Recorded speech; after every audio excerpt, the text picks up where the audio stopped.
Perkenalkan dulu, nama saya Filipus Edi.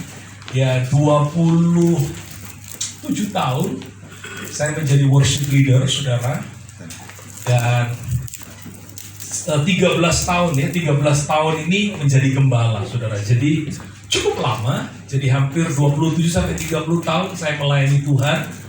Dan saya mengucap syukur kalau Tuhan percayakan hari ini menjadi gembala di gereja Bethany Miracle Center yang ada di Sumerlun. Apakah sama dengan yang di Philadelphia? Sama, gereja Tuhan.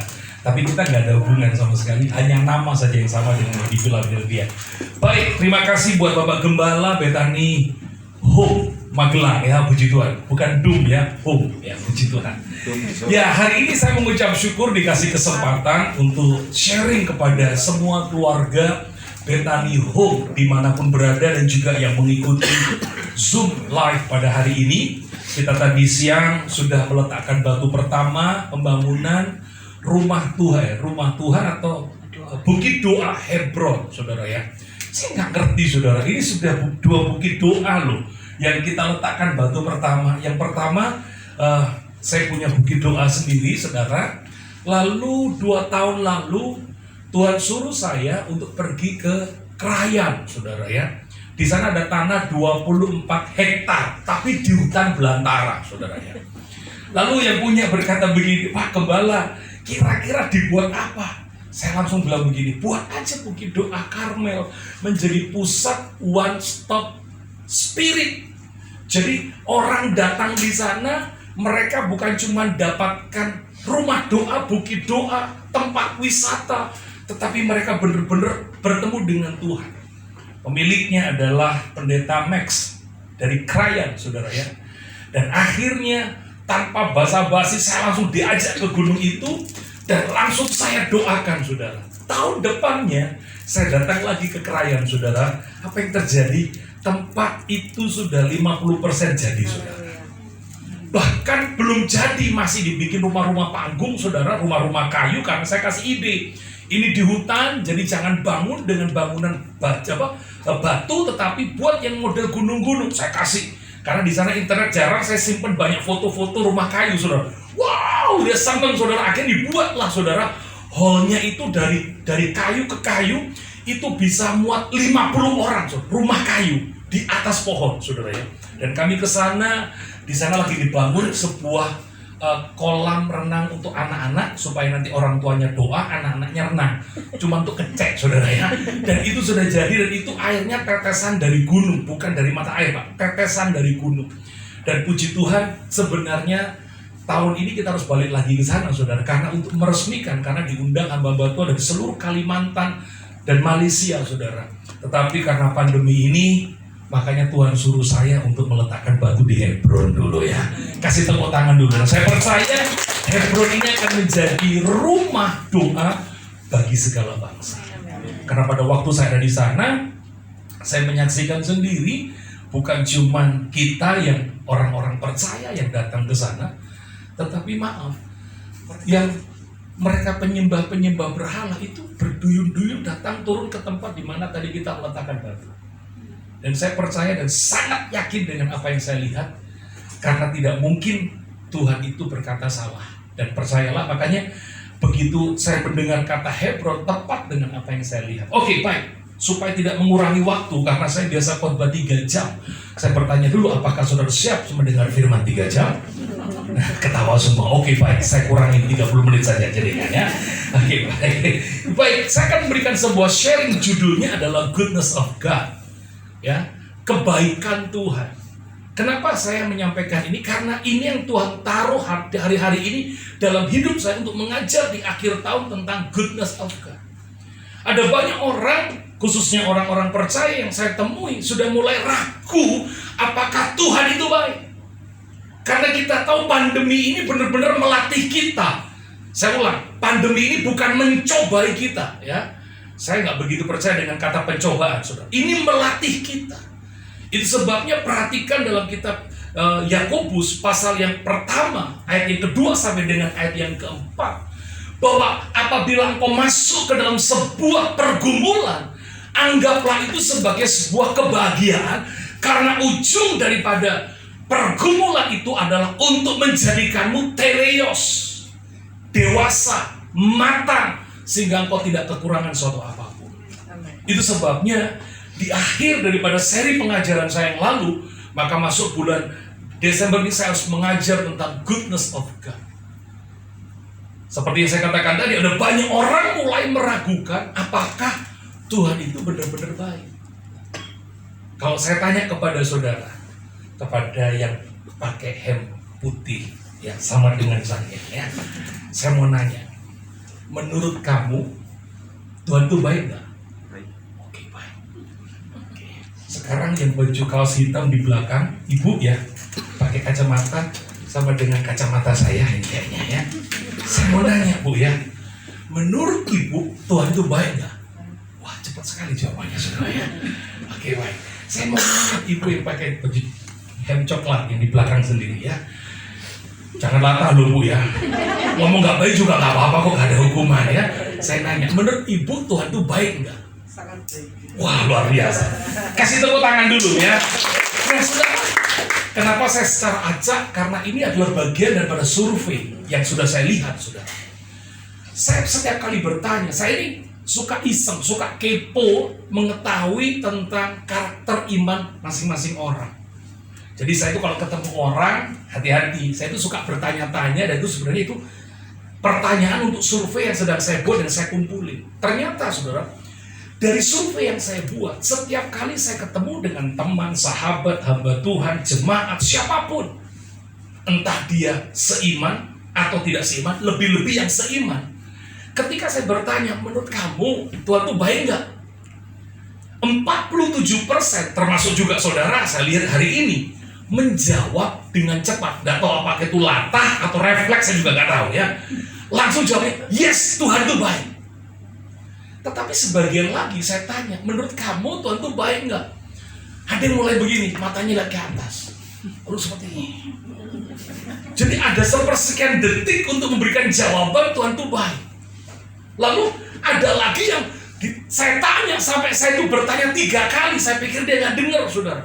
Ternyata jawabannya begini, kadang baik, kadang nggak baik. Saudara, jawaban-jawaban yang tadi Anda dengar itu menggambarkan tingkat kepuasan seseorang dengan Tuhan, dan juga bisa melihat tingkat kekecewaan seseorang kepada Tuhan. Jangan dikira temanmu yang sama-sama pelayanan punya pandangan, punya pengenalan yang sama bahwa Tuhan itu baik. Enggak. Saya bisa lihat bagaimana seseorang ketika merespon sebuah masalah, apakah dia cari Tuhan atau menjauh dari Tuhan. Itu udah kelihatan. Yang dicari pendeta dulu atau Tuhan dulu, itu kelihatan.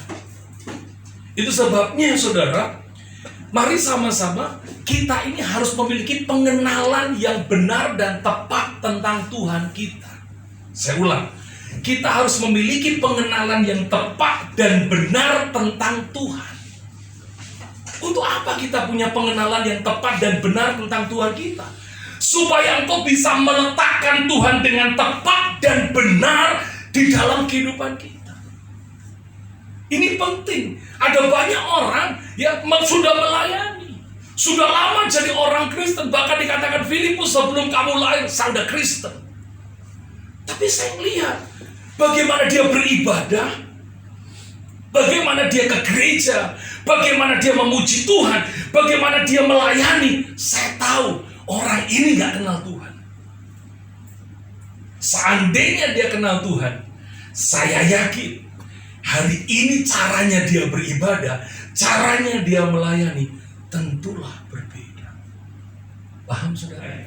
Nah saudara, kenapa kita harus mengenal Tuhan? Yang kedua, kalau engkau memiliki pengenalan yang benar dan tepat tentang Tuhan, yang pertama tadi, engkau bisa menempatkan Tuhan dengan benar dan tepat dalam kehidupan saudara.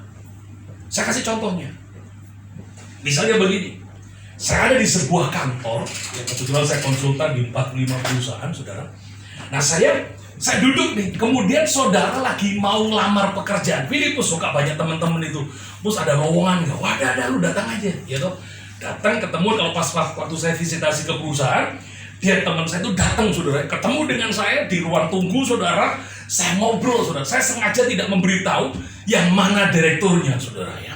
Tetapi kan saya tahu ownernya mana, GM-nya siapa, kan saya kenal. Saya duduk, nah teman saya metingkrang, saudara, sambil cerita kan. Biasa ketemu dengan saya itu nggak seperti ketemu dengan pendeta, seperti ketemu dengan teman, saudara. Dan saya lebih senang yang seperti itu. Jangan di depan saya shalom, tapi di belakang saya gini-gini kan enak, saudara ya. Lebih baik di depan, di belakang sama begitu. Nah, apa yang terjadi, saudara? Waktu dia metingkrang gitu, dia ngomong, saya diam aja, saudara. Nah, ownernya itu masuk. Selamat pagi, Pak. Ya, mau selamat pagi, Filipus. Lah, teman saya itu tetap metingkrang, saudara ya. Padahal dia mau pingin kerja di situ, saudara. Lalu saya ngomong begini, lu tahu nggak? Yang tadi itu lewat siapa? Itu yang punya perusahaan ini. Serius, bos? Tahu gitu aku begini. Ya, perhatikan. Ketika orang itu tidak tahu dengan benar sosok pribadi seseorang, dia akan menempatkan orang itu dengan salah dalam hidupnya. Ini yang terjadi dengan gereja Tuhan. Sorry, saya mesti ngomong. Itu sebabnya kenapa ada orang-orang Kristen yang harusnya dia bisa menerima janji Allah, dia nggak terima janji Allah. Kenapa ada harusnya orang-orang benar itu terima kebaikan Tuhan, dia nggak terima. Kenapa? Karena salah menempatkan Tuhan. Nanti saya akan tunjukkan kebenarannya dalam Alkitab. Jadi saya ini bukan cuma pinter khotbah, teori khotbah, enggak, saudara. Ini yang kami hidupi. Saya mengajar dari apa yang dikatakan Alkitab. Kenapa? Karena Alkitab ini buku satu-satunya yang akan memandu hidup orang percaya menikmati kemenangan demi kemenangan. Amin. Kebanyakan kita itu apa, saudara? Muspro. Itu sebabnya kenapa hidup Kristen itu tidak maksimal. Karena apa? Karena saudara tidak menggunakan Alkitab ini sebagai buku panduan yang tepat. Itu sebabnya 10 tahun ini saya sudah tidak membaca buku rohani. Maaf, bukan ngajarin saudara nggak usah buku baca-baca buku rohani. Enggak. Saya sudah tidak membaca buku rohani. Saya cuma baca Alkitab. Kenapa? Inilah yang menjadi penyebab kenapa banyak model orang-orang Kristen nggak mirip Kristus semuanya. Mirip si penulis. Buku rohani, maaf bicara, 20% isinya dari Alkitab, 80% pikiran si penulis. Anda bisa bayangkan, kalau Anda kebiasaannya baca buku rohani, berapa persen yang membentuk saudara? Pikiran penulis. Tapi kalau engkau baca Alkitab, 100% isinya pikiran Tuhan. Itu sebabnya nggak heran kalau seandainya orang Kristen semuanya gereja Tuhan bacanya Alkitab, saudara, seluruh dunia ini gak ono perbedaan, semuanya kebersamaan, satu pikiran. Itu sebabnya saya mengajar semua bersumber dari Alkitab. Kalau toh ada kemasukan pengajaran saya, karena saya memang belajar di bidang yang lain. Karena saya nggak cuma jadi pendeta, kan saya juga pengajar di bidang yang lain. Saya konsultan di bidang yang lain. Itu sebabnya saya mau katakan, mari sama-sama back to the Bible, kembali ke Alkitab. Kalau engkau ingin mengenal Tuhan dengan benar, katakan amin. Anda tahu kenapa Yusuf itu bisa menerima yang baik daripada Tuhan? Kalau dilihat dari fakta kenyataannya, tidak mungkin. Anda bisa percaya karena sudah terjadi. Coba kalau Anda baca itu dan Anda masuk menjadi seorang Yusuf di kitab Kejadian. Pada waktu usia 17 tahun, dia tiba-tiba harus dijual oleh saudara-saudaranya. Seorang diri di dalam sumur, semalam-malaman pagi dijual, nggak ngerti apa-apa, jadi budak, saudara. Saya mau katakan, bisa Yusuf itu menyangkal Tuhan, bisa. Tapi apa yang menjadi penyebab? Yusuf itu tetap mempercayai Allah yang baik. Karena dia menerima pengajaran dari nenek moyangnya, orang tuanya, si Yakub. Ingat zaman dulu belum ada Alkitab loh. Jadi cara orang-orang Israel, cara kakek nenek mereka itu mengajar tentang janji Allah adalah menceritakan waktu mereka mau tidur, waktu mau makan, di perjalanan, waktu mereka lagi sore hari, itu diceritakan terus tentang kebaikan-kebaikan Allah. Itu yang dipegang oleh Yusuf. Itu sebabnya terhadap janji yang Allah beri kepada Yusuf, Yusuf tidak bergeming. Aku yakin kalau Tuhan yang ngomong, Allah Abraham, Ishak, dan Allah ayahku berkata bahwa janji-janjinya ya dan amin, aku tidak boleh ragu. Hari ini aku masuk penderitaan, enggak apa-apa, aku tetap hidup benar, aku tetap beribadah, aku tetap mengasihi. Lihat, pengenalan yang benar menyebabkan Yusuf menempatkan Allah dengan benar dalam hidupnya. Dari mana saya bisa tahu? Anda baca di kejadian 39 ya. Pada waktu dia itu digoda sama Tante Poti, saudara ya. Tahu Tante Poti? Istrinya Pak Potifar, saudara ya. Tante Poti saya panggilnya, saudara ya. Bayangin seorang Yusuf. Yusuf itu duduk banci, saudara ya. Dia lelaki tulen. Dia bisa terpengaruh, bisa. Tapi apa yang membuat dia nggak terpengaruh? Kenapa dia bisa menempatkan Tuhan dengan benar dan akhirnya menerima kebaikan Tuhan? Dia punya prinsip di kejadian 39. Bagaimanakah mungkin aku melakukan kejahatan yang besar di mata Allah? Bayangin, dia menganggap semua dosa, mau besar mau kecil, itu kejahatan besar. Keren ini, saudara. Itu sebabnya saya mau katakan buat saudara, dia masuk dalam penderitaan, dia nggak pernah ngeluh, dia nggak pernah ngomel, dia tetap mengasihi Tuhan, dia tetap beribadah kepada Allah Abraham, Allah Ishak, Allah ayahnya Yakub. Dan Anda lihat, kebaikan Tuhan selalu ada bagi orang yang mengenal dengan benar. Berikan tepuk tangan. Kedua, tadi saya ngomong yang kedua tapi nggak pindah-pindah, saudara ya. Ya saudara, ya ini gaya saya. Nah, yang kedua, orang yang mengenal dengan benar akan mengalami yang baik. Nah, ini beda. Yang kedua, orang yang mengenal Tuhan dengan benar akan mengalami yang baik. Oke, saya ingin tunjukkan kepada saudara, bisa ditampilkan di layar ya. Dari tadi belum buka ayat sama sekali ya. Sekarang kita buka Yakobus pasal yang pertama ayat 16 dan 17. Saya ingin ajak saudara untuk melihat dulu. Ada banyak orang tidak yakin bahwa Tuhan itu baik. Tapi saya mau katakan, Alkitab ngomong begini. Saudara-saudara yang kukasihi, janganlah apa? Sesat. Dalam terjemahan yang lain, bahasa Indonesia masa kini, firman Allah yang hidup, bahasa Indonesia sehari-hari mengatakan begini. Jangan goblok. Maaf ya. Kata-kata jangan bodoh. Jangan goblok. Kenapa? Terus ayat 17. Setiap pemberian yang baik dan setiap anugerah yang sempurna datangnya dari mana? Dari atas. Diturunkan dari Bapa segala terang, padanya tidak ada perubahan atau bayangan karena apa? Pertukaran. Jadi sekali lagi Tuhanmu tidak pernah kasih yang buruk. Saudara jangan punya pemahaman begini. Kalau kemarin aku kemalingan, oh itu rencana Tuhan. Hei, apa Tuhan itu kurang gawean? Saya masih ketemu di persekutuan orang masih bersaksi begini. Saudara, puji Tuhan, kemarin saya itu jatuh waktu belok, saudara. Ditabrak dari belakang. Saya tahu Tuhan sedang punya rencana lain dalam hidup saya. Ngawur. Masa rencana Tuhan kok tabrakan sama sebenarnya? Kau no. Alkitab gak pernah menulis tentang saudara akan dirancang buruk. Paham gak? Yesaya 43 ayat yang keempat saja ngomong, kamu itu berharga, kamu itu mulia, aku mengasihi engkau. Itulah nilai saudara.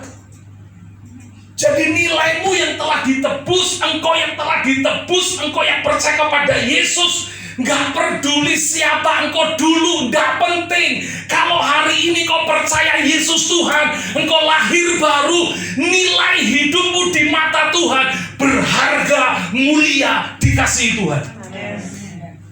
Aku keringetan loh saudara itu. Nggak ngerti kan bener saudara itu. Saudara itu berharga mulia dikasih Tuhan. Itu sebabnya jangan mau orang menjas saudara. Jangan mau hidupmu dipengaruhi oleh apa kata orang. Kau itu goblok. Terus kemudian goblok, aku goblok. Si ngomong goblok itu Tuhan. Tuhan gak pernah katakan kau goblok. Kamu itu mulia, berharga, dan dikasih. Oh kamu itu sial. Dicatat terus sial. Aku itu sial. Memang aku selalu bikin salah. Sial.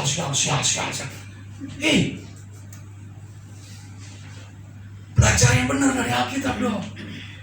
Saudara itu berharga, mulia, dikasih Tuhan. 1, 2. Tidak ada masa depan buruk dalam hidupmu. Alkitab katakan Yeremia 29 ayat 11, masa depan penuh harapan. Titik. Makanya saya adalah orang yang tidak percaya takdir. Saya orang yang tidak percaya dengan apa? Takdir dan nasib. Kalau kau sebagai orang percaya masih percaya dengan garis tangan, horoskop, ulang mana melok som saudara, sing ngajar aku saya selesai. Yes. Kalau ada orang Kristen masih percaya horoskop, ramalan garis tangan, the power of number, apalagi tahun, sio, nggak usah jadi orang Kristen, serius. Saya lebih ekstrim nih. Karena banyak orang ketemu dengan saya selalu ngomong begini, kok nasibku elek? Sing garapno nasibmu elek iku duduk iman percayamu, tapi karena kamu ndak mau belajar kenal Tuhan. Ini loh. Makanya Hosea pasal yang ke-4 ayat yang ke-berapa? 6. Coba baca, yuk dibuka. Tapi kalau ada nggak versi lain? Hosea pasal 4 ayat 6. Saya ini ngajar loh beberapa hari ini di Bible Talks ya toh. Pesertanya banyak, 60 ya. Ini tawari sekolah Alkitab tambah banyak lagi nanti pesertanya saudara ya. Bible Talks saja 60 saudara. Oke. Coba lihat, umatku binasa karena tidak mengenal Allah. Karena engkaulah yang menolak pengenalan itu, maka aku menolak engkau menjadi imamku. Dan karena engkau melupakan pengajaran Allahmu, maka aku juga akan melupakan apa? Anak-anakmu. Ini kalau bahasa Indonesia versi mana pinjam? Saya udah nggak bisa buka di sini soalnya sudah saya kunci saudara. Saya harus pakai yang ini. Tujuannya kenapa saya kemana-mana khotbah ngajak istri saya, karena dia bagian golei ayat saudara itu. Jadi bayarannya lu akeh deh. Oh halo ya. Yang mana nih?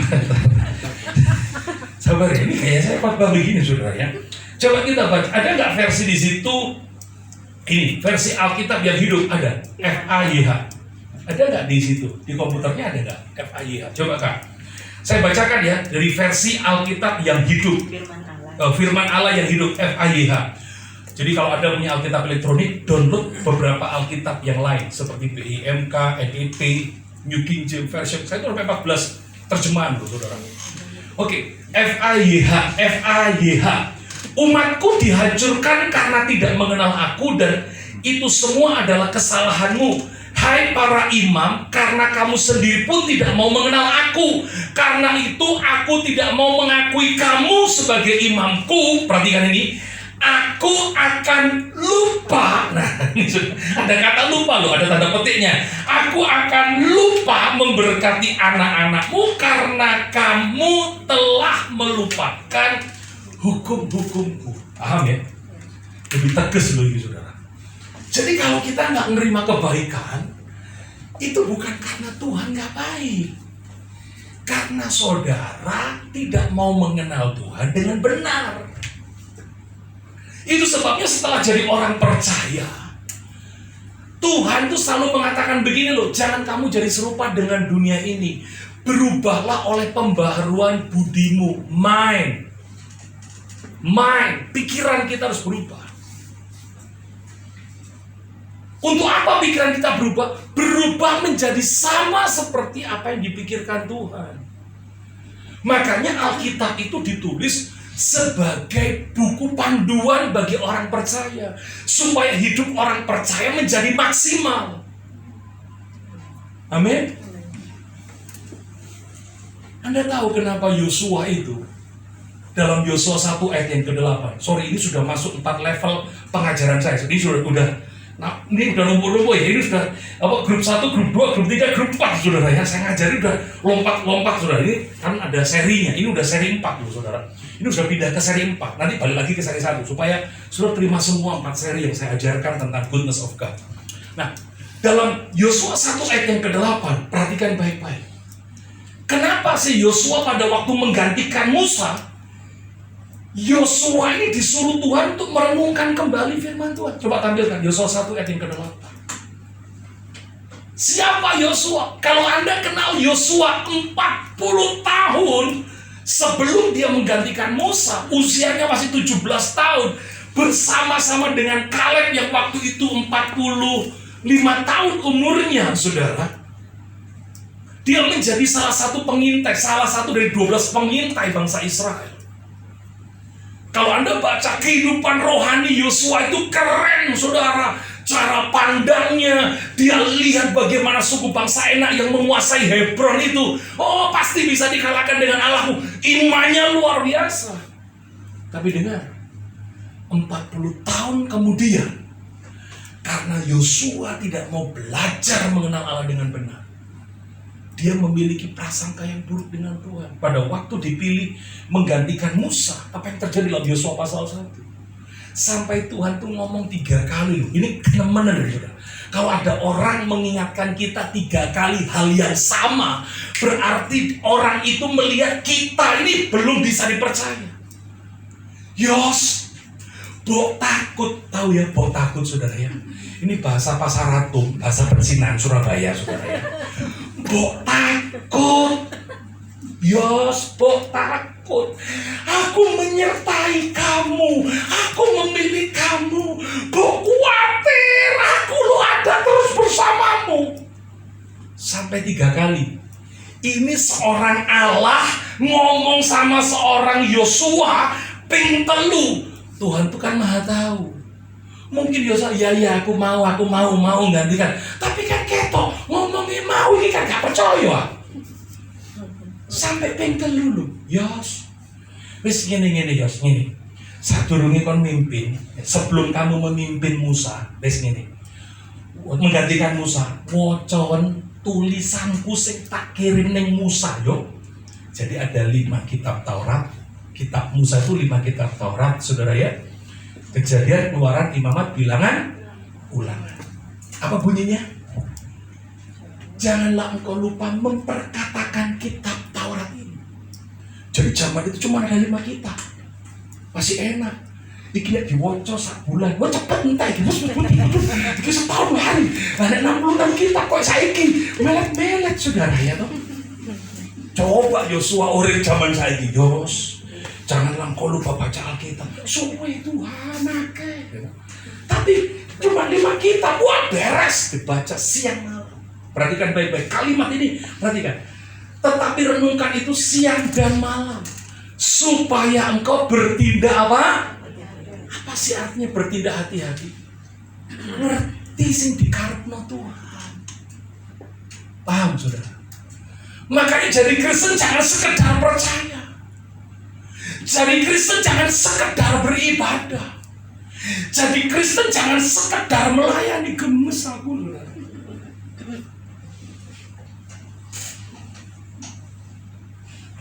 Tuhan tuh lo ngomong, marilah kepadaku semua yang letih lesu dan berbeban berat, aku akan memberi kelegaan. Ngono lho, sakit sing golek ibadah itu. Padahal wis melok penyembahan, kok mana ibadah, Pak? Tolong bantu doa, Pak. Iki apa sih lagi? Lah iku mau ibadah, iku mau kon goleki sapa? Loh. Bukan berarti terus saya mengecilkan arti pendeta. Enggak. Saudara mesti ngerti. Kalau saudara berkata, Pak, aku sudah beribadah kok belum ditolong. Katanya Tuhan tuh memberi kelegaan. Kau mesti ibadah. Wes Pak, neng gereja ono 6 kali ibadah. Aku tak kok pakai tisu Pak sampai mulai bengi. Kok gak ono kelegaan. Saya bilang berarti ibadahmu keliru. Sing kon goleki dudu Yesus tapi dudu Kristus tapi Mas Kris. Halo, paham? Amin, paham saudara? Oh iya, kesan ini nih, mesti sering diundang lah sini lah, gitu ya. Saya mau ngajar buat saudara, ya, puji Tuhan. Jadi saya mau katakan buat saudara, jangan salah dengan Tuhan. Saya berani ngomong ini kenapa? Karena saya juga seperti itu dulu salah. Tak pikir gini, kenapa ya doaku gak dijawab-jawab? Tak pikir ibu saudara, itu salah Tuhan. Oh berarti Tuhan sudah melupakan aku. Duduk. Dengar ya, yang menentukan jawaban doa itu bukan Tuhan. Loh, siapa Pak? Awakmu dewe. Loh, kok iso? Aku ngundang aku meneng, udah ngajari. Kayak iso, jadi iso. Kan nutut saudara ya. Nah ini kebiasaan saya khotbah saya ada iklannya supaya diundang lagi. Pak Kepala Tengger udah itu larang dan paling itu sudah tengkleng ini cukup selesai dan saya keluarga saya kalau ngomong apa adanya. Saudara ngundang saya ajar dengan benar. Back to the Bible, kembali ke Alkitab. Oh banyak sekali saudara. Ini belum apa-apa karena kau harus mengerti dulu nih di sini saudara. Bertindaklah sesuai dengan segala yang tertulis. Jadi kalau orang kenal Tuhan, maka dia bisa menempatkan Tuhan dengan benar. Hasilnya apa? Orang itu akan mengalami yang baik. Lu itu janjinya. Dengan demikian perjalananmu akan apa? Berhasil dan kau akan beruntung. Pasti ini jaminan. Temen apa? Temen di Alkitab ya saudara. Ini gitu tulisanku ini. Tulisan Tuhan Yesus. Kayak ikan percaya kita kayak air mana saudara ya. 2 Timotius pasal yang ke 2 Timotius 3 ayat yang 15, 16, 17 ya. Oke, nanti kita baca dengan versi yang lain. Kayaknya perlu download lagi ya, di situ ya. Oke, baik. Kita masuk ke bagian 4. Ini bagian yang keempat pengajaran saya. Oke. Ingatlah juga bahwa dari kecil engkau sudah mengenal kitab suci yang dapat memberi hikmat kepadamu dan menuntun engkau kepada keselamatan oleh imanmu kepada Kristus Yesus. Saya ulang sebelum saya terangkan, ini adalah surat Paulus yang mengingatkan kepada Timotius tentang pentingnya pengenalan akan Tuhan dengan benar. Paulus ingatkan, Tim, lu itu sejak kecil wis dididik sama kakek nenekmu baca Alkitab. Ingat, itu bisa menuntunmu menikmati keselamatan. Tapi apakah Alkitab hanya untuk menuntun keselamatan? Enggak. Itu sebenarnya saya katakan kepada saudara tadi. Pengenalan yang benar membuat engkau mengalami yang baik. Ayat 16. Apa tujuan Alkitab ditulis? Tujuan Alkitab ditulis adalah untuk menakut-nakuti setan. Di film Hong Kong, bawa Alkitab, ambil bawa salib, vampire, setannya melayu, ngabur kayak. Terus orang-orang tua kita dulu, ya nggak pakai penebah kan, bayi lahir, biasanya kan kayak penebah, kayak gunting. Kan kira setan tuh takut kayak penebah, kayak gunting sudah. Oh sekarang dah diganti, ini sore kayak Alkitab. Ngabur lah saudara. Iblis itu gak pernah takut ambil Alkitab. Coba. Segala tulisan yang diilhamkan Allah, apa saudara? Bermanfaat untuk apa? Mengajak, untuk menyatakan kesalahan, untuk memperbaiki kelakuan dan mendidik orang dalam apa? Ini yang paling penting, mendidik dalam kebenaran. Poinnya itu di situ. Jadi Alkitab bukan itu alat menghakimi. Alkitab itu alat untuk membawa kita dituntun dalam hidup yang benar. Makanya ada ayat yang mengatakan di mana ada kebenaran, di situ ada apa? Kemerdekaan. Saudara kan jadi orang yang merdeka. Merdeka dari apa? Merdeka dari semuanya. Merdeka dari kutuk, merdeka dari kebodohan, merdeka dari kegagalan. Wah banyak, saya nggak bisa sebutin satu persatu. Terlalu luas karena berseri-seri pengajaran itu, saudara. Itu sebabnya kalau Anda ikuti pengajaran di BMC itu seri semuanya, nggak ada lompat-lompat, nggak ada, saudara. Apalagi tahun depan presence ya, wah itu lebih deep lagi, saudara. Saya akan mengajar selama 56 minggu, saudara. Dan semua pengajarannya sudah selesai di masa pandemi. Untuk pengajaran 2021 sudah selesai, bayangin. 13 tahun saya jadi gembala tidak dibayar. Perusahaan yang bayar saya, saudara. Enaknya pendeta itu begitu, perusahaan yang bayar. Perusahaan itu apa? Perusahaan itu Tuhan Yesus, saudara itu. Oke, 17. Keren nih 17. Saya suka 17. Jadi kalau saudara, Timotius itu ngomongin, Tim, kamu kan sejak kecil harus baca Alkitab. Ingat loh, itu bukan cuma untuk keselamatanmu, tapi bacaan lagi, karena kamu akan dididik dalam kebenaran. Nah ini, akibatnya apa kalau engkau hidup sebagai orang-orang yang benar, berlaku yang benar, sesuai dengan Alkitab, sesuai dengan firman Tuhan. Lihat, dengan demikian, tiap-tiap manusia kepunyaan Allah diperlengkapi untuk setiap perbuatan apa? Jadi penting saudara dan saya melakukan yang benar seperti Alkitab. Kalau saudara terus-menerus melakukan yang benar, lakukan yang benar, lakukan yang benar seperti yang Tuhan mau, itu hasilnya bagus buat saudara. Saya kasih contoh. Kalau saudara setiap hari mengatur hidupmu dengan benar, contoh, makan tidak berlebih, olahraga teratur, tidur cukup, ini terus kau kerjakan. Makan tidak berlebih, tidur cukup, istirahat cukup, ya toh, pikiran tenang. Saya mau nanya, 1 bulan kemudian engkau tampak sehat atau tampak sakit? Pasti tampak sehat.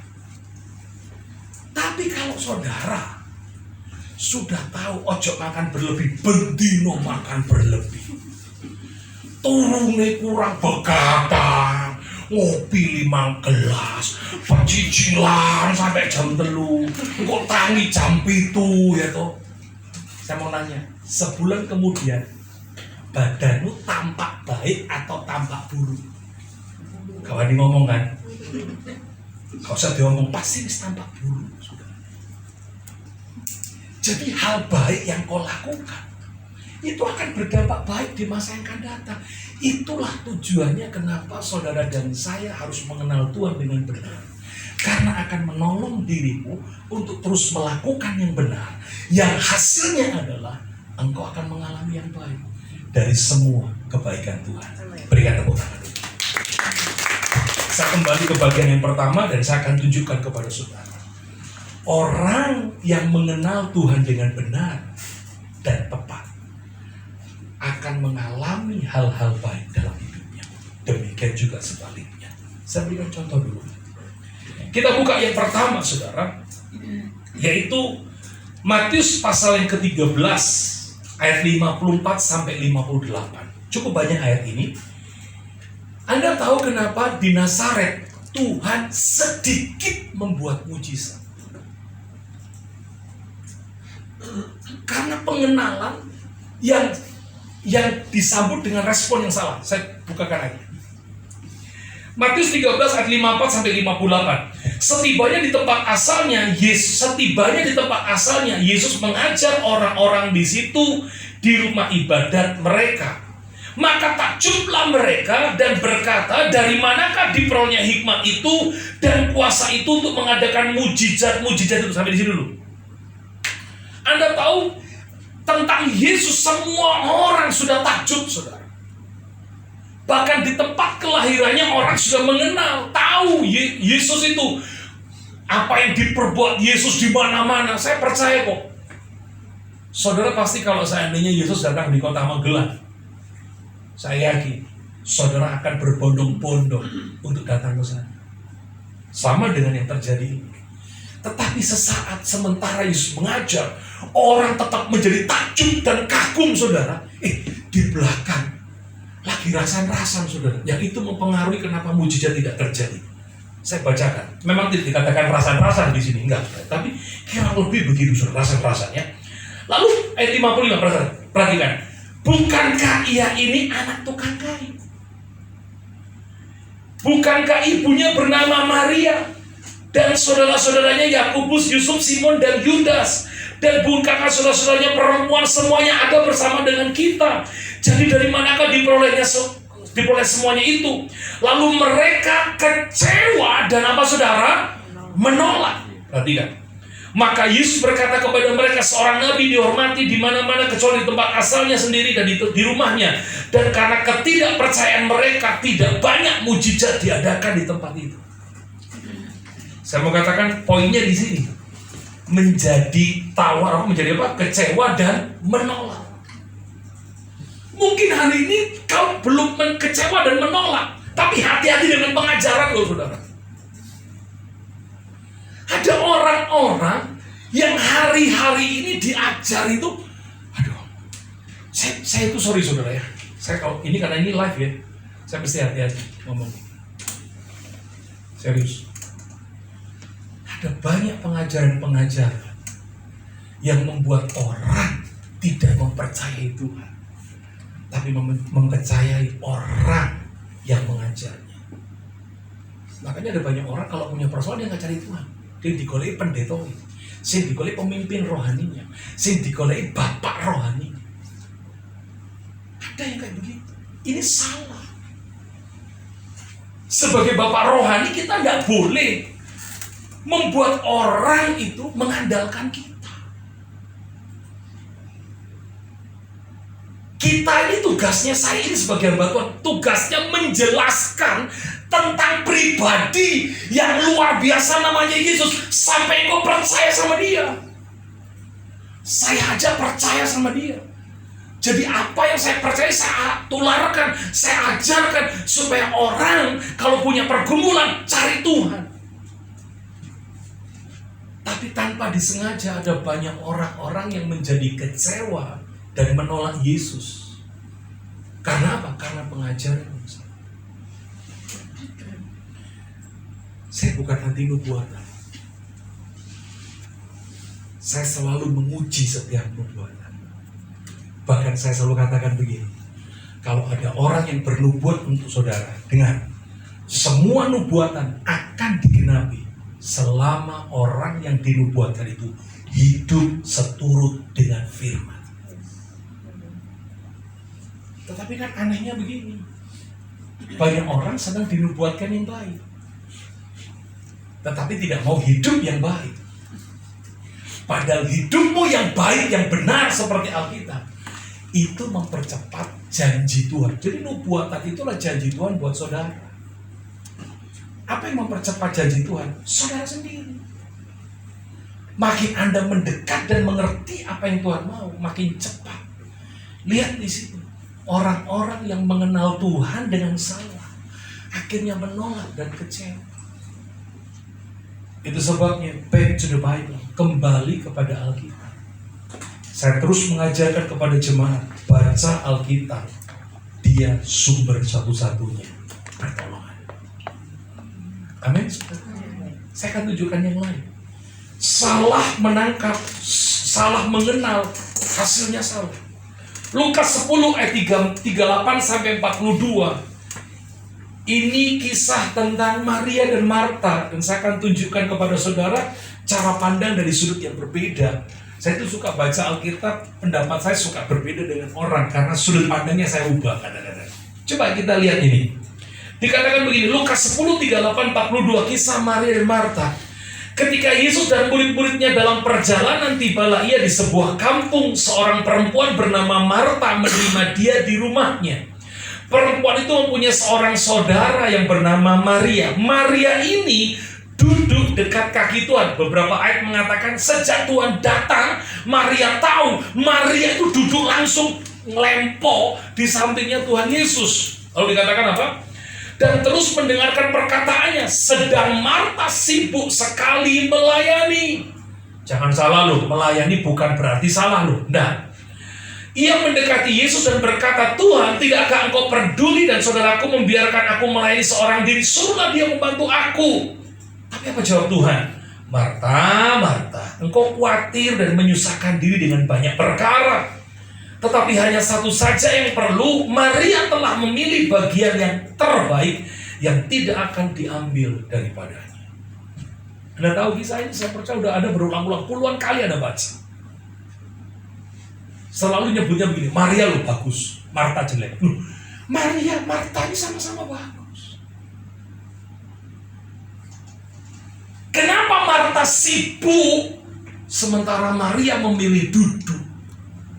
Ini faktor pengenalan yang benar akan Tuhan. Saudara, yang diinginkan Tuhan itu bukan begini loh. Tuhan itu maunya gini loh. Kalau aku datang, kamu perhatikan aku aja. Jangan sibuk dengan yang lain. Jangan sibuk dengan penghidupanmu. Kenapa ada orang khawatir? Penyebab orang khawatir itu karena dia tidak kenal Tuhan. Anda baca di Matius pasal 6 ya. Itu tentang hal kekhawatiran. Baca yang di kitab Markus. Yang di kitab Lukas. Baca yang di kitab Lukas tentang kekhawatiran. Itu lebih jelas daripada yang ada di kitab Yohanes. Ataupun yang ada di kitab Matius. Lukas itu lebih jelas. Nulisnya tentang Lukas ya. Di Lukas. Saya baca, saudara, Tuhan ngomong begini loh. Kalau kamu nggak kenal aku, makanya kamu khawatir terus dalam hidup ini. Kamu tuh sama dengan orang-orang yang nggak kenal aku tuh di luaran tuh, makan minum pakai takut terus. Padahal Bapamu yang di sorga tahu apa yang kau perlukan. Paham, saudara? Makanya dia ngomong di Matius 6 ayat 33, cari dahulu apa? Kerajaan. Maria ini, saudara, bukan dia tidak ingin menyenangkan Tuhan, tapi dia ngerti sifat Tuhan itu adalah memberi yang terbaik. Gak usah kon kandani, deku luwis ngerti. Paham, saudara? Loh, kok bisa begitu? Oh iya, Anda kalau baca Alkitab di kitab Matius pasal 6, mulai ayat yang ke-7, ayat yang ke-6, ke-7, ke-8. Kalau berdoa itu bertele-tele, menganggap Bapak Ibu goblok, gak ngerti. Itu bahasanya, kalau saya bahasakan sendiri, tak terjemahan sendiri, saudara. Sebab sebelum kamu itu datang untuk berdoa, aku lo sudah tahu. Kalau Anda baca di Mazmur 39, bagaimana gaya Daud berdoa dalam seri khotbah saya tentang percepatan jawaban doa. Saya punya seri doa itu ada 7. Pengajaran tentang doa itu 7, mulai dari tingkat dasar sampai saudara ngatur jadwal jawaban. Saya ngajar, ada semua di Alkitab loh, serius loh. Saya nggak pernah ngajar doa begini. Apa? Tiga cara Tuhan menjawab. Apa? Yang sering kali diajarkan banyak pendeta. Sorry ya. Saya suka bersabarangan, saudara. Tuhan itu jawabnya begini, ya, tidak, dan tunggu. Sopo sing ngajari? Tuhan itu selalu ya. Tuhan itu selalu ya untuk anak-anaknya. Tetapi ingat, yang membuat lambat itu ya saudara dewe. Loh, dari mana saya? Oh, kabeh, tapi gak saiki. Undang mana? Zoom aja, zoom. Ketir-ketir Pak Gembala. Wah, traktor mana gue? Nanti ditraktor sama Bu Dokter aja deh. Bawain pisang. Ya. Oh, pisangnya kurang tuh gimana? Ya, saya ini suka begini, saudara. Ya, supaya saudara tidak terlalu tegang. Anda saya bisa ngerti siapa yang jelas sampai hari ini. Siapa yang ngerti dengan sharing yang saya sampaikan? Amin? Paham ya? Oke, saya lanjutkan. Saya mana tadi? Ini. Tadi tentang kekhawatiran. Jadi saudara, kalau engkau kenal Tuhan dengan benar, Maria ini saudara, begitu Yesus datang, ya tuh, kunjungan Yesus ke kota itu tidak setiap hari. Jadi dianggap oleh Maria ini momen yang penting. Makanya dia sungguh-sungguh kehadiran Tuhan dihormati dengan luar biasa. Bukan berarti melayani itu salah, melayani benar, gak salah. Jangan samakan yang dilakukan Marta itu sama dengan pelayan begini. Bukan. Kata sibuk yang dilihat oleh Yesus itu dikatakan oleh Yesus, Marta, Marta, kenapa kamu apa? Khawatir. Kalimat itu sama kekuatannya dengan Matius pasal 6. Ada banyak orang hari ini sibuk dengan apa? Bagaimana aku bisa cukup? Bagaimana aku bisa hidup? Tapi melupakan yang utama, persekutuan dengan Tuhan. Makanya dalam sharing saat teduh saya yang setiap hari tayang di YouTube, saya katakan begini. Jemaat sebelum melakukan aktivitas, ambil waktu saat teduh dengan Tuhan. Barang 30 menit angkat penyembahan. Renungkan firman. Minta Tuhan. Ingat, mana yang diberikan bangsa Israel itu cuma datang di pagi hari. Matahari terbit, mana itu jadi ulat semua. Saya ambil makna rohani. Itu sebabnya saya memutuskan tiap jam 4 saya bangun, saya sembah Tuhan. Saya sembah 30 menit. Sisanya saya habiskan baca Alkitab setengah jam. Di tengah pandemi, saya mau katakan 9 bulan. Tidak ada kontrak dengan perusahaan. Pertanyaannya begini, dari mana saya hidup?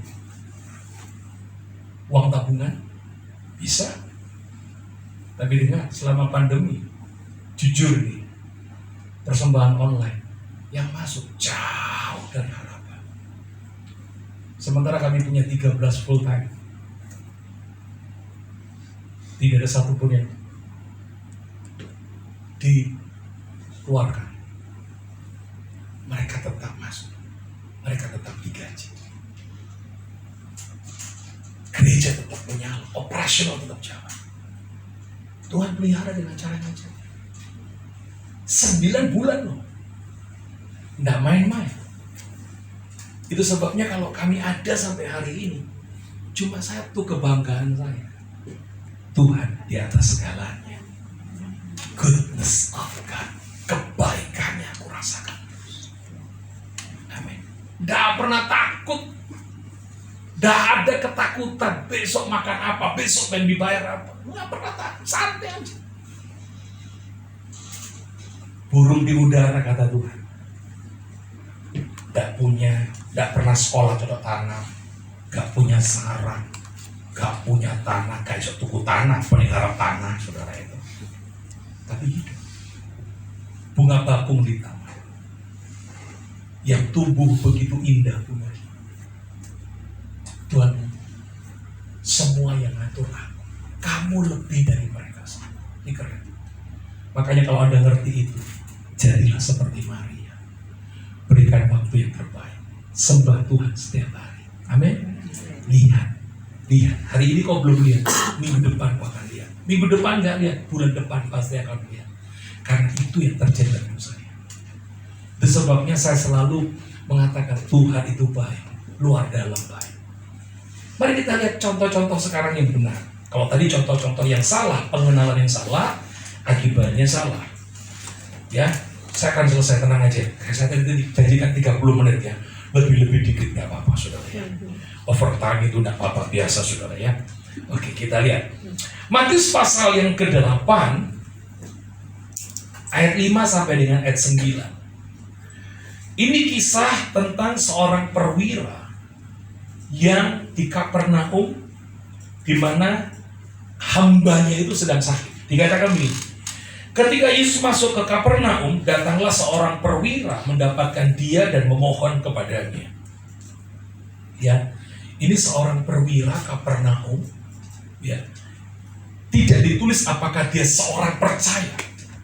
Tetapi yang jelas, dia punya hamba itu sakit parah. Dan dia mendengar bahwa Yesus ini perbuatannya luar biasa. Banyak orang dipulihkan, disembuhkan oleh Yesus. Maka dia pun memberanikan diri. Di beberapa kitab dituliskan, dia suruh anak buahnya untuk ketemu dengan Tuhan Yesus. Setelah Tuhan Yesus mau dengan apa yang dimau perwira, perwira ini datang. Lalu ngomong, hambaku di rumah sedang sakit. Maukah engkau datang ke sana? Siap, aku mau ke sana. Kemudian sesaat perwira berkata, gak usah Tuhan. Terima kasih kalau engkau mau. Katakan sepatah kata saja. Karena aku punya bawahan, kalau aku perintahkan dia pasti akan lakukan. Yesus berkata, jadi seperti imanmu. Ini keren, saudara. Orang yang kenal Tuhan, responnya baik, terima baik. Paham, saudara? Sampai sini paham ya? Ini contoh-contoh sederhana. Saya kasih contoh yang lain. Markus pasal 10 ayat 46 sampai dengan ayat 50. Ya. Ini contoh yang lain. Contoh tentang Bartimius. Nah, ini saudara ya. Perhatikan ini. Kalau berdoa jangan sekedar berdoa. Kalau memanggil Yesus jangan cuma sekedar memanggil Yesus. Ya, saya nggak ngajar saudara untuk berdebat masalah memanggil Allah yang benar loh ya. Kalau kau panggil Allah yang benar tapi hidupmu gak benar, Tuhan gak noleh. Kalau engkau memanggil Allah dengan benar tapi sikap hidupmu gak benar, Tuhan gak noleh. Hati-hati saudara, ini lihat, saya mau ngajar ini saudara. Ini tajam ini belum selesai kan saya ngajar. Ini juga yang akan saya ajarkan di minggu-minggu ini tentang goodness of God saudara ya. Ini sedang dalam kupasan saya tapi belum selesai. Mungkin dalam 2-3 hari akan selesai tentang ini. Tapi ini kulitnya saja saya terangkan buat saudara. Dikatakan begini, lalu tibalah Yesus dan murid-muridnya di Yeriko. Dan ketika Yesus keluar dari Yeriko bersama dengan murid-muridnya, dan orang banyak berbondong-bondong. Jadi Yesus itu habis pelayanan, kalau Anda baca di beberapa kitab, di kitab Injil, Yesus habis pelayanan di kota Yeriko, gurung mari saudara. Karena jadwalnya padat. Sampai jam berapa Pak? Bebas ya? Bebas, lost doll. Lost doll. Ibadah khusus, Khusus sih, badan khusus. Pak Gembala wis luwih nyekel kepala. Tenang Pak, nanti imbu Pak ya. Jadi Yesus itu lagi jadwalnya padat saudara ya. Jadi belum selesai di kota Yeriko, dia harus menyelesaikan di tempat lain. Jadi Yesus, padahal orang-orang itu sudah ngantri begitu banyak di kota Yeriko ya. Ini ceritanya saja. Nanti baca sendiri. Lalu kemudian apa yang terjadi saudara? Yesus segera berpindah ke tempat yang lain, melewati pintu kota Yeriko. Dan ingat tuh, di setiap pintu gerbang itu selalu ada 2 jalur. Jalur untuk orang-orang benar dan jalur untuk orang-orang khusus. Orang-orang khusus itu pengemis, kusta, cacat, itu jalur khusus. Jadi mereka tidak boleh dalam satu jalur. Ya, dan Bartimius itu ada di jalur yang kedua. Karena dia buta, saudara ya, meminta-minta. Lalu Yesus waktu keluar, kan orang yang belum terlayani manggil, Yesus, Yesus, bolu sih. Aku lupa kuatu, ini kecampir, jam 3 isu. Yesus, sampai digawa, mungkin anak emak itu gawa dong. Yesus manggil. Si Bartimius yang duduk itu, Yesus lewat. Kan buta itu kan mengandalkan indranya. Melakukan semua orang manggil Yesus. Dia bengok, tapi bu arai keliru sampai dia diseneni wong saudara ya. Yesus, anak Daud kasihani aku. Mungkin sing ning ngarepe dhek pas aku berbeken. Ngopo niku? Aku kan mau nyeluk gak dirungokno apa nek modelmu ngono lho. Aku dijodol ngono saudara. Paham saudara ya? Dijodol ngono saudara. Medhe ngomong gitu. Aku kan mau mentek suaraku lho, gitu. Terus kemudian dia dilarang untuk berteriak, malah berteriak lebih keras. Ya betul kan di situ Anda baca?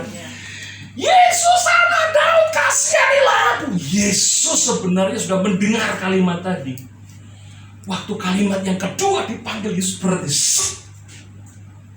Semua orang yang memanggil malah seneng toh. Woi, mandek, cepat, belum deh, ya. Mungkin begitu kan? Ternyata Yesus tertarik dengan panggilannya Bartimeus, bukan tertarik dengan panggilannya banyak orang. Apakah ada yang salah dengan panggilan itu? Tidak. Tapi apa yang membuat Yesus berhenti dan peduli dengan saudara? Karena panggilanmu penuh dengan pengenalan. Amin. Jadi bukan masalah siapa yang berdoa.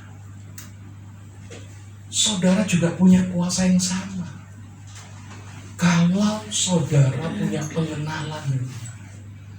Makanya waktu murid-muridnya datang pada Yesus, Guru, aku ngusir setan gak melayu, gak pergi opo.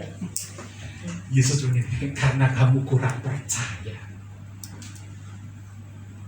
Saudara, kalimat sederhana ini kalau Anda ngerti, iku nusuk jerun, saudara. Iku nek tak terjemahan ini, kau niku melo aku pirang tahun gak kenal aku. Iku kalau dibahasakan kayak gitu, saudara. Paham? Saudara? Kata kamu kurang percaya itu kalau diterjemahkan detail itu pakai bahasa yang lebih jelas lagi. Kau niku lu melo aku, kau gak kenal aku belas. Sampai kamu keliru menggunakan nama. Ngeri, saudara. Jadi kalau iblis tidak pergi, masalahmu nggak tertolong, bukan dari pihak Tuhan. Tapi ayo belajar mengenal Tuhan dengan benar. Setuju katakan amin. Anda punya gembala yang luar biasa, ada sekolah Alkitab di sini. Dan bersyukur gembala saudara dapat penghargaan Doktor Honoris Causa. Itu saya percaya itu hadiah dari Tuhan di tahun ini. Kasih tepuk tangan. Itu adalah buah dari pelayanan kesetiaannya. Anda berada di gereja yang tepat, dipimpin oleh gembala yang tepat. Saya ngomong, saya harus selesai, serius. Amin. Mau kenal Tuhan? Amin. Mau kenal Tuhan? Kalau Anda kenal Tuhan, ngeri, saudara. Semua dikasihkan, saudara. Saya tutup dengan Mazmur 23. Ya, ini khotbah tersendiri juga, tapi ya apa-apa lah jadi bonus buat saudara. Ya. Ini temanya udah banyak, saudara. Ya, Nek ngundang pendeta kan temanya situ. Itu harus itu, saudara. 7 tema lo jadi satu, bayangin. Iku udah rego lo piro, itu tuh ngediri, saudara. Tapi enggak. Kita frank, saudara. Ya. Saya senang dengan saudara, itu sebabnya saya mau ngajar. Ya, saya ngajar, saya total begini, saudara. Saya kalau ngajar bukan supaya diundang lagi. Tanya istri saya. Kalau mau diundang, waduh, waktumu sudah serius. Waktu untuk istriku udah ada, saudara ya. Saya mau sisa hidup saya ini semua pelayanan sudah ditata demikian rupa dan semua berjalan dengan baik. Saya mau menikmati pelayanan saya. Jadi kalau saya diundang, saya harus benar-benar juga menikmati apa yang saya kerjakan, dan orang yang saya layani harus juga menikmati Tuhan di dalam pelayanan. Itu tujuan. Saya udah gak nyari apa-apa, serius, saudara. Semua udah Tuhan kasih. Ya kalau ada orang pamerin saya mobil baru, saya cuma ketawa aja. Wis lewat. Teman saya pamerin mobil Alphard, saya ketawa. Saya bilang, lu kalau pamerin saya 5 tahun lalu, pantes. Itu udah 5 tahun lalu, udah nggak ke situ. Kalau ada pamerin yang mau mewah-mewah lagi, itu udah beberapa tahun yang lalu. Hari ini fokus saya adalah mempercepat kedatangan Tuhan dan mempersiapkan gereja Tuhan menjadi gereja yang dewasa. Amin. Kita sama-sama bergerak. Amin. Magelang ini juga rumah saya. Jadi kalau saya datang ke tempat ini, saya ketemu dengan keluarga saya, saudara-saudara saya, laki-laki dan saudara-saudara saya perempuan. Itu kata Tuhan kan. Saya tutup dengan Mazmur 23 ayat 1. Coba kita lihat. Kenapa Daud ini mengatakan Tuhan adalah gembalaku, takkan kekurangan aku. Apakah ini sebuah ungkapan saja atau pengalaman hidup? Ini pengalaman hidup, saudara. Kenapa Daud berani berkata, Tuhan gembalaku yang baik, takkan kekurangan aku. Bahkan kalau Anda baca kesimpulannya di ayat yang ke-6, kebajikan dan kemurahan mengintili aku. Saudara, bukan aja mengikuti, mengintili. Tahu ya mengintili saudara itu? Mengintili itu bukan hanya mengikuti, itu lebih dari mengikuti. Mengintili itu gak bisa menang dari muelah, saudara itu. Padahal aku sudah muelah, terus namanya mengintili, saudara itu. Paham, saudara? Itu kalau saudara sudah kenal Tuhan dengan benar, namanya semua yang baik itu tidak usah kau kejar, Dia yang mengejar hidup. Ini lemes, luwe iki. Ini luwe iki. Saudara, aku lu burung mangan saudara. Mau sih ngombe es pak suan iki saudara. Saya tutup ayat ini bonus. Mazmur 16 ayat 2, ayat terakhir, bener terakhir. Harusnya ini ayat pertama tapi tak kasih ayat terakhir, bonus saudara ya. Ini saudara, ini bonusnya. Ini ayat pertama harusnya, tapi saya tutup sebagai ayat terakhir, saudara ya. Saya itu khotbah nggak bisa ditebak. Di mana ayatnya yang di depan, di belakang itu nggak bisa ditebak, saudara ya. Tapi outline-nya ada, karena saya menulis, saudara ya. Dikatakan begini, aku berkata kepada Tuhan, Engkaulah Tuhanku, tidak ada yang baik bagiku selain Engkau.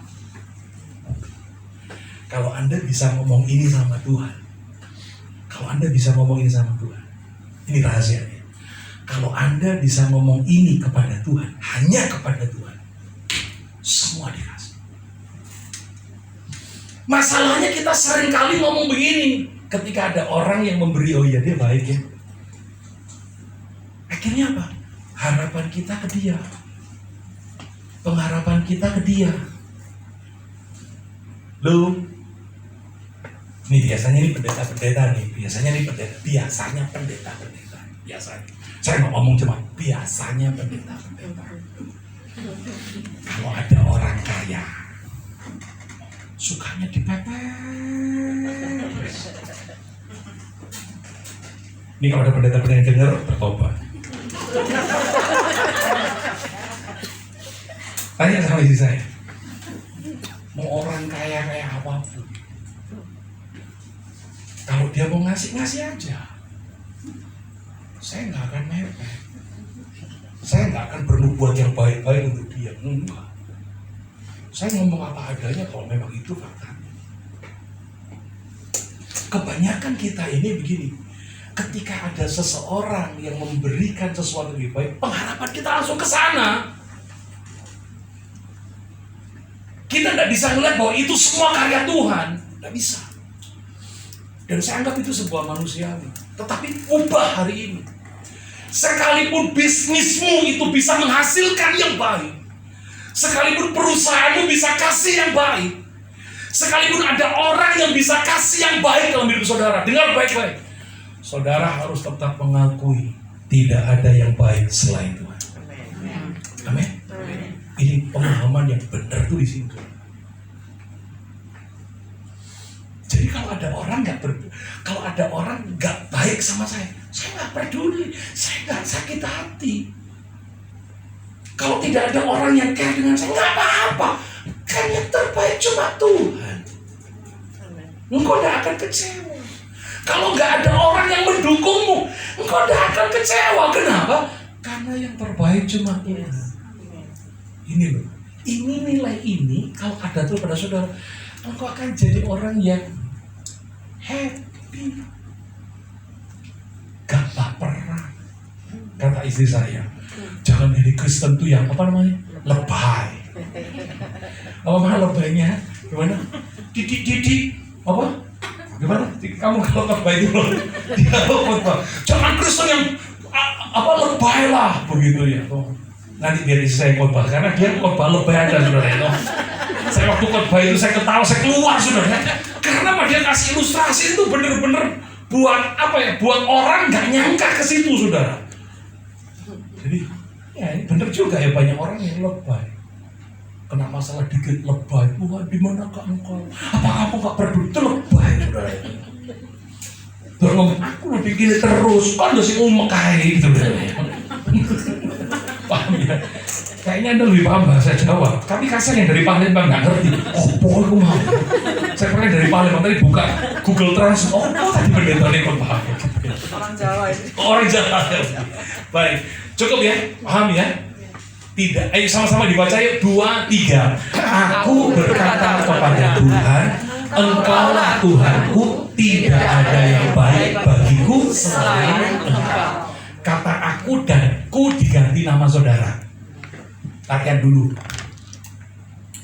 Kalau aku misalnya Filipus ya Filipus, namamu coba Filipus ya toh. Kita pakai ya.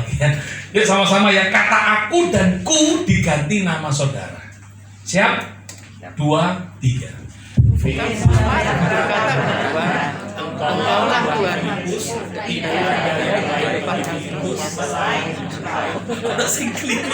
Padahal aku gak gemik loh saudara. Udah sing keliru. Wes gini, aku tak madhep rono. Gue udah ngomong Filipus, aku sih diberkati itu aja. Kan padahal maksud saya saudara yang diberkati. Oke, 2, 3. Tuhan. Engkaulah Tuhan. Baik. Wes selesai. Ya, terima kasih ya, saudara. Ini besok kita mulai baca Alkitab yang banyak-banyak. Karena kita bagi kan sudah saya sampaikan sampai 2 session, 2 seri. Tanggal 24 bulan 9 itu adalah hari kemarin. Jadi tanggal 10 Desember. Kemudian tanggal hari ini adalah tanggal 25 bulan 9 kalender Yahudi itu tanggal 11. Kita meletakkan. Jadi Tuhan berfirman, ternyata yang harus dikokohkan ini saya dulu ternyata saudara. Saya waktu dapat HG itu khotbah HG, saya belum ngerti kalau saya ini mau dapat anugerah gelar doktor, saudara. Karena buat saya belum waktunya, saya bilang gitu. Tapi ini orang India ini maksa saya, saudara. Jadi saya diberkati. Dan bulan Desember itu selalu buat saya bulan berkat. Amin. Saya mau ke Israel pertama kali dulu juga dapat berkat berapa itu ya? 12.000 US dollar itu di bulan Desember. Bulan Desember itu pertama kali saya mau ke Israel. Jadi itu bulan terobosan. Buat saya adalah surprise. Karena saya taat aja khotbah HG pasal 1 dan pasal 2 itu. Dan saya dapat berkat. Firman itu tidak pernah kembali tanpa menghasilkan buah. Amin. Kalau hari ini saudara mendengar firman dan merenungkan dan melakukan, maka saudara akan menerima buah dari firman itu. Mari kita bagi berdiri, kita berdoa.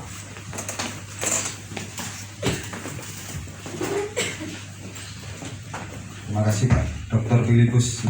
Beliau juga dokter. Maka nanti yang diundang ke sini masih dokter. Haleluya.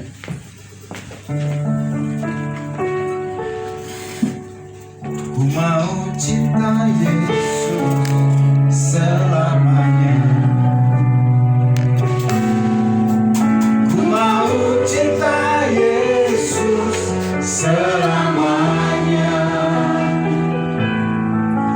Meskipun badai silih berganti dan